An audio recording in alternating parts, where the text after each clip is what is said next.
नमस्कार, कशा आहात सगळ्याजणी? चला तर मग आज कुठली रेसिपी आहे ते बघूया. रेसिपीला सुरुवात करूया.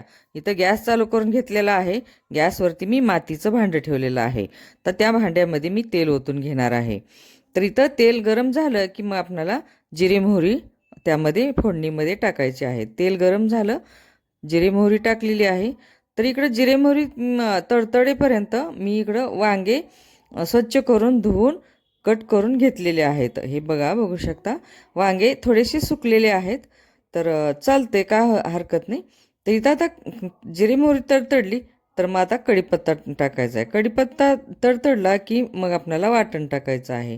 तर ह्या वाटणामध्ये मी एक कांदा, एक टोमॅटो, ओला नारळ आहे, खोबरं घेतलेलं आहे ओलं, आणि लसूण, आलं एवढं घेतलेलं आहे आणि वाटण वाटून घेतलेलं आहे. ते फोडणीमध्ये घातलेलं आहे, मिक्स करून घेतलेलं आहे. आता मिक्स करून घ्यायचं आहे, कारण हे शिजेपर्यंत आपल्याला असंच ढवळत राहायचं आहे.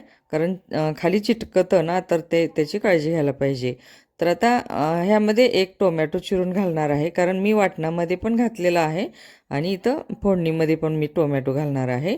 तर टोमॅटो मऊ होईपर्यंत आपल्याला थोडंसं झाकून ठेवायचं आहे.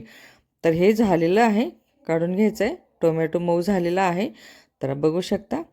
तर आता हे सगळे मसाले आहेत. ह्यामध्ये मसाल्यामध्ये धना पावडर आहे, परत गरम मसाला आहे, लाल तिखट, काळं तिखट, हळद, चवीपुरतं मीठ, हे सगळे मसाले आहेत.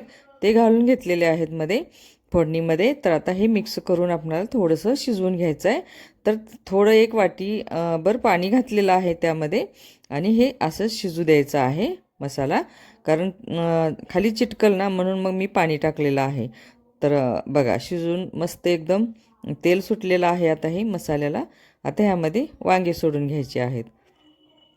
आता हे वांगे सगळे एक एक करून सोडून दिले आणि आपल्याला झाकून ठेवायचं आहे. तर हे वांगे आपोआप मऊ होतील.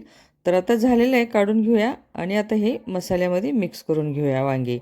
तर बघा अशा पद्धतीनं मी वांग्याची भाजी केलेली आहे. तुम्हीसुद्धा एकदम सोपी आहे, मस्त करू शकता. तर आता आपल्याला गरम केलेलं पाणी आहे ना, ते मी पाणी घातलेलं आहे आणि आता शिजू द्यायचं आहे ह्याला. हे बघा अशा पद्धतीनं मस्त झालेली आहे भाजी. तर बघू शकता. तर शेंगाचं कूट, दाण्याचं कूट घातलेलं आहे मी, शेंगदाण्याचं कूट, कारण शेंगदाण्याचं कूट घालायलाच पाहिजे भाजीला. तर हे अशा पद्धतीने मी वांग्याची भाजी बनवलेली आहे. तर जेवढं आपल्याला लागतं ना तेवढं पाणी आपण घालू शकता. भाजी जर जास्त हवी असेल ना तर पाणी घालून तुम्ही वाढवू शकता. दाटसरपणा आहे का नाही हे लक्षात घेऊन भाजी बनवायची आहे. वरतून कोथिंबीर टाकायची आहे. गॅस बंद करायचा आहे. गॅस बंद केल्यानंतरसुद्धा ती भाजी बघा मातीच्या भांड्यामध्ये अशी उकळती ना, तर ते गरजच नाही खरं तर जास्त वांगी शिजवायची. तर हे बघा अशा पद्धतीनं उकळतच राहते ती, कारण गॅस बंद आहे खाली. आता झाकून ठेवायचं आहे. झालेलं आहे.